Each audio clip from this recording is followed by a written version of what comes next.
No hay en el mundo fortuna mayor, creo, que la incapacidad de la mente humana para relacionar entre sí todo lo que hay en ella.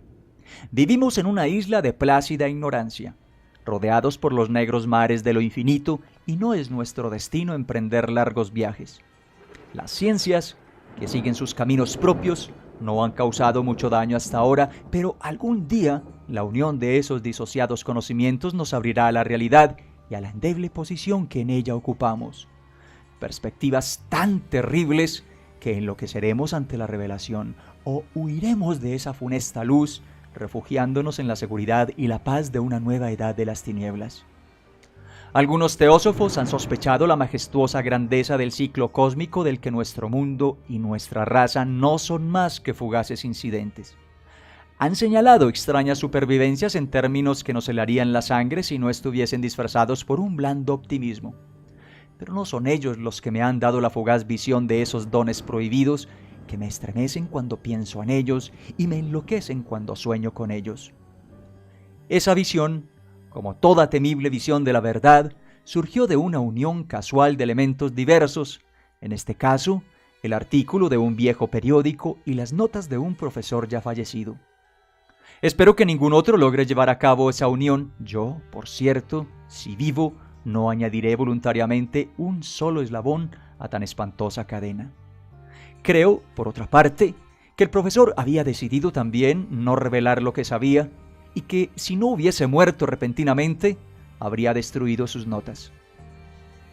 Tuve por primera vez conocimiento de este asunto en el invierno de 1926-1927, a la muerte de mi tío abuelo George Gamel Angel, profesor honorario de lenguas semíticas en la Universidad de Brown, Providence, Rhode Island.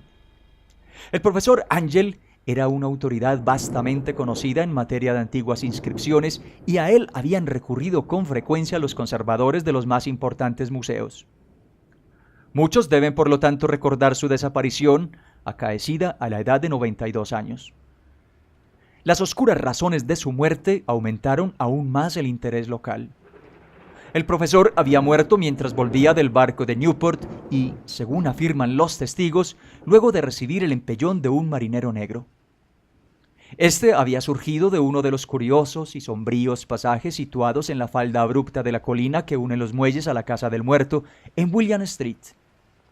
Los médicos, incapaces de descubrir algún desorden orgánico, concluyeron, luego de un perplejo cambio de opiniones, que la muerte debía atribuirse a una oscura lesión del corazón, determinada por el rápido ascenso de una cuesta excesivamente empinada para un hombre de tantos años.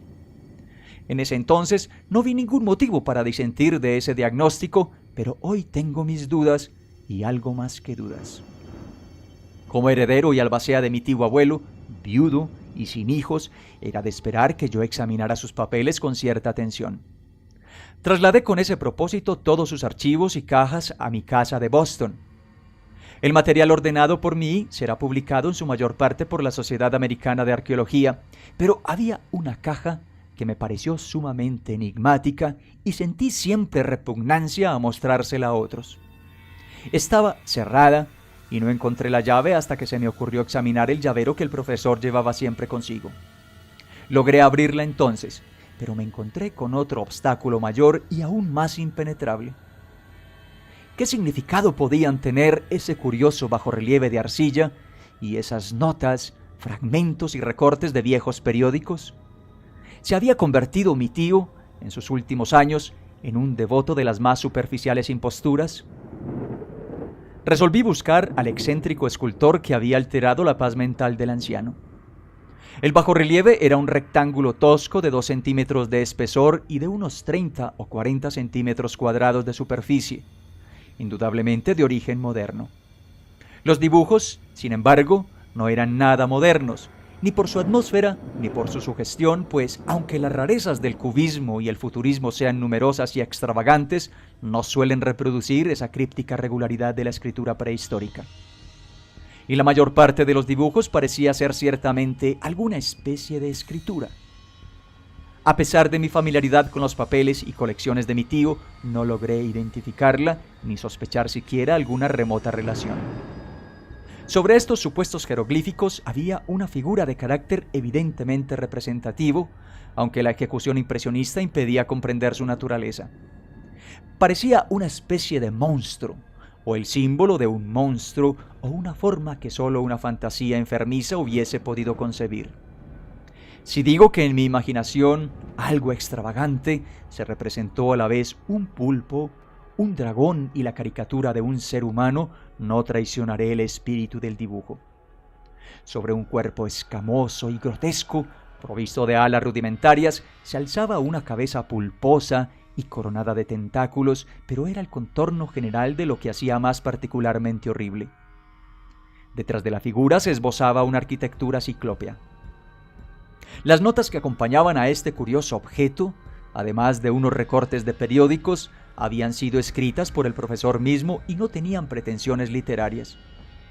El documento en apariencia más importante estaba encabezado por las palabras «El culto de Cthulhu», escritas cuidadosamente en caracteres de imprenta para evitar todo error en la lectura de un nombre tan desconocido. El manuscrito se dividía en dos secciones. La primera tenía el siguiente título: 1925, Sueño y obra onírica de H.A. Wilcox, Thomas Street 7, Providence, R.I. Y la segunda, Informe del inspector John R. LaGrasse, Bill Street 121, New Orleans, en la Ciudad Americana de Arqueología, 1928. Notas del mismo y del profesor Webb.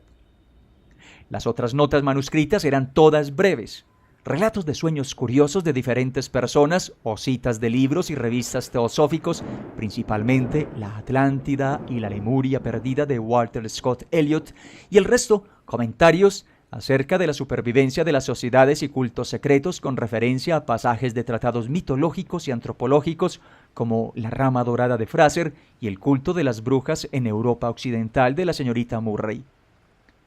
Los recortes de periódicos aludían principalmente a casos de enajenación mental y a crisis de demencia colectiva en la primavera de 1925.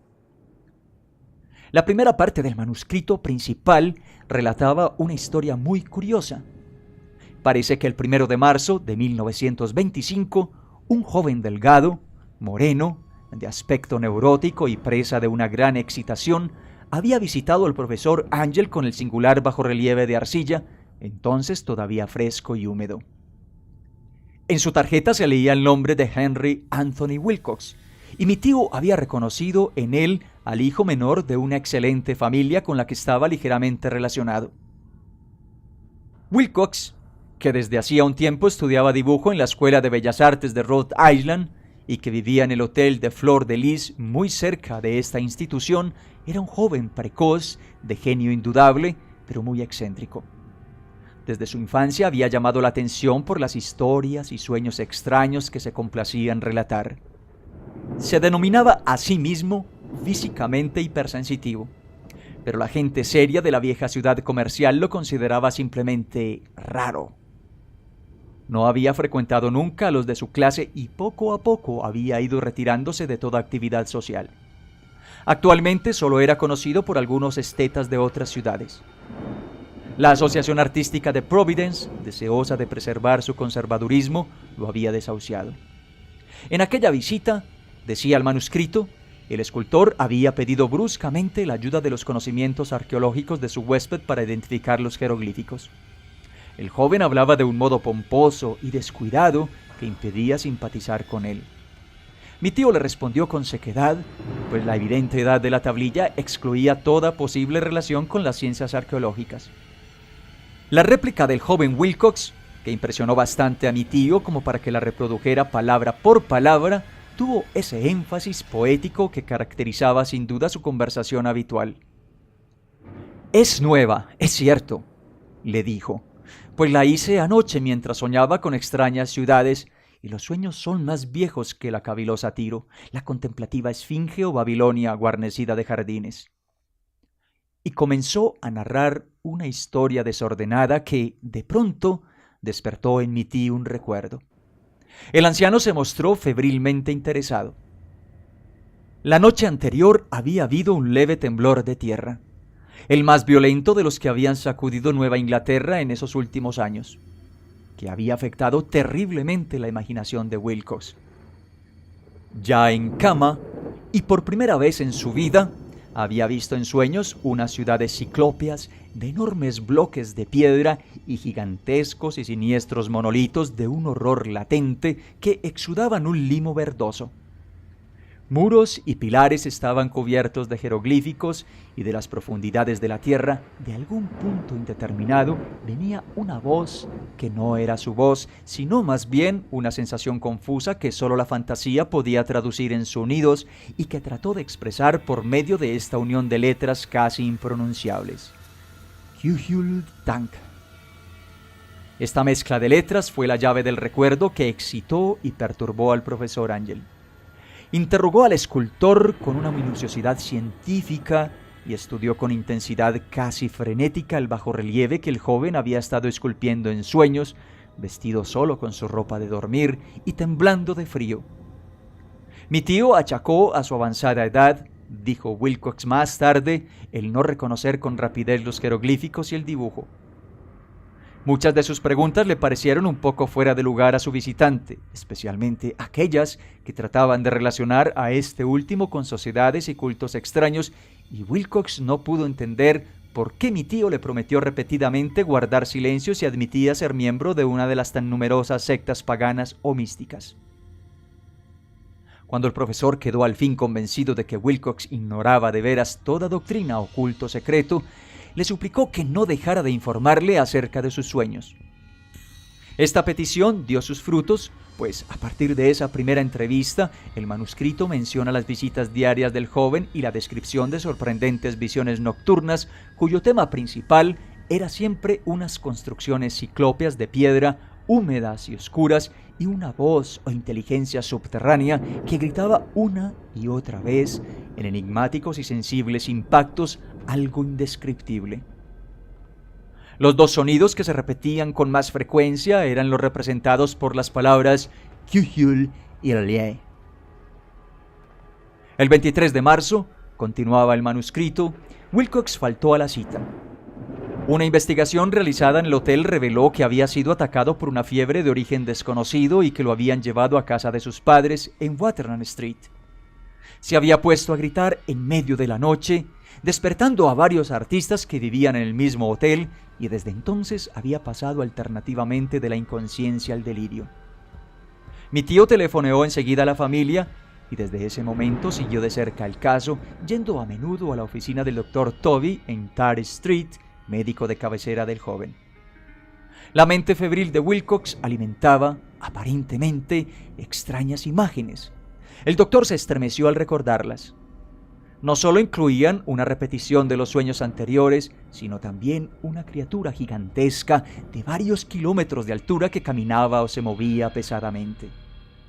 Wilcox nunca la describía en todos sus detalles, pero las pocas e incoherentes palabras que recordaba el doctor Toby convencieron al profesor de que aquel era el monstruo que el joven había intentado representar. Cuando Wilcox se refería a su obra, añadió el doctor, caía enseguida invariablemente en una especie de letargo. Cosa rara, su temperatura no estaba nunca por encima de lo normal, sin embargo, su estado se parecía más al de una fiebre violenta que al de un desorden del cerebro. El 2 de abril, a las 3 de la tarde, la enfermedad cesó de pronto.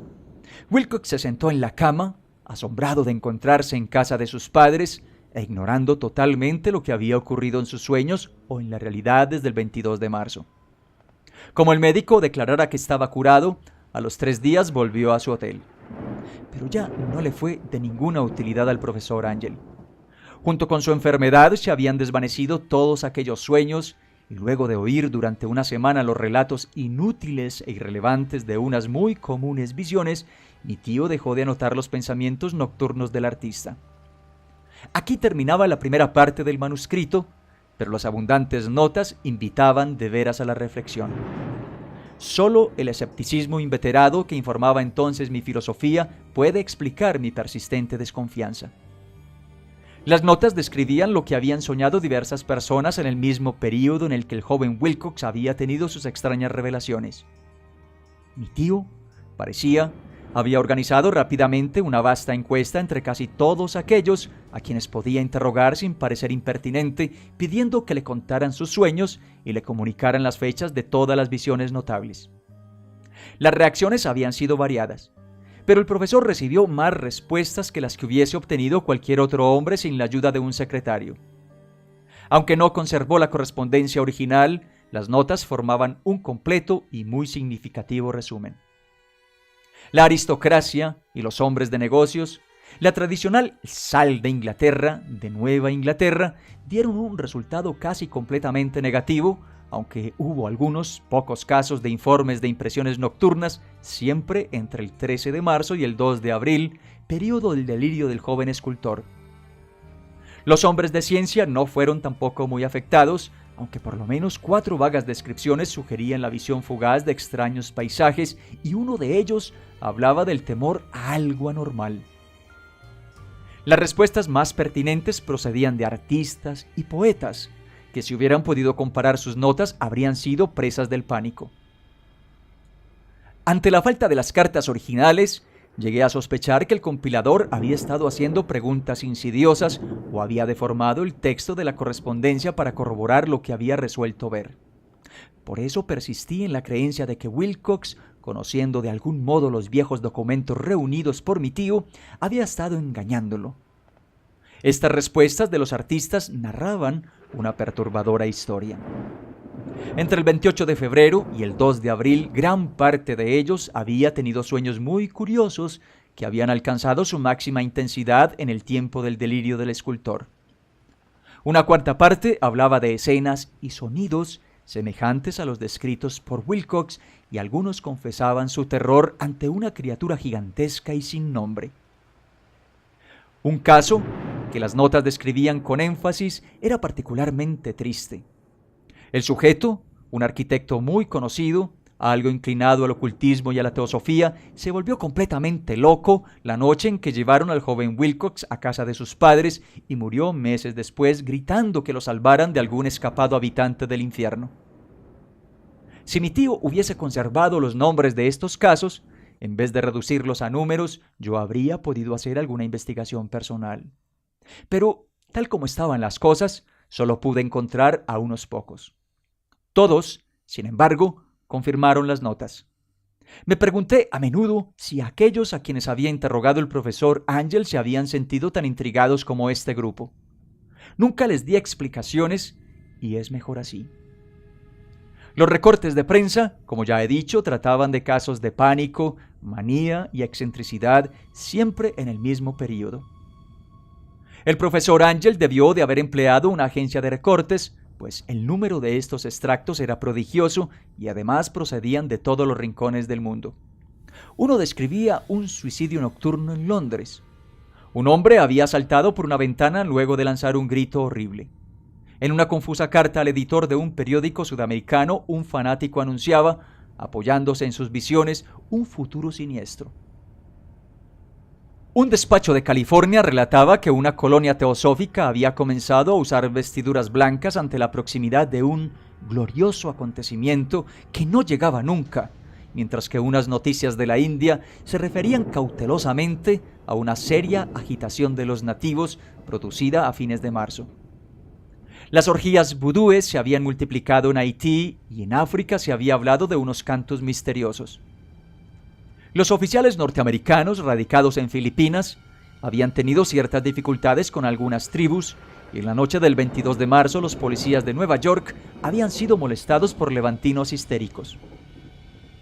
Confusos rumores recorrieron también el oeste de Irlanda y un pintor llamado Ardois Bonneau expuso en 1926 en el Salón de Primavera de París un blasfemo paisaje onírico. En los manicomios los desórdenes fueron tan numerosos que solo un milagro pudo impedir que el cuerpo médico advirtiera curiosas semejanzas y sacase apresuradas conclusiones. Una rara colección de recortes. De veras, apenas concibo hoy el crudo racionalismo con que los hice a un lado. pero quedé convencido de que el joven Wilcox había tenido noticias de unos sucesos anteriores mencionados por el profesor.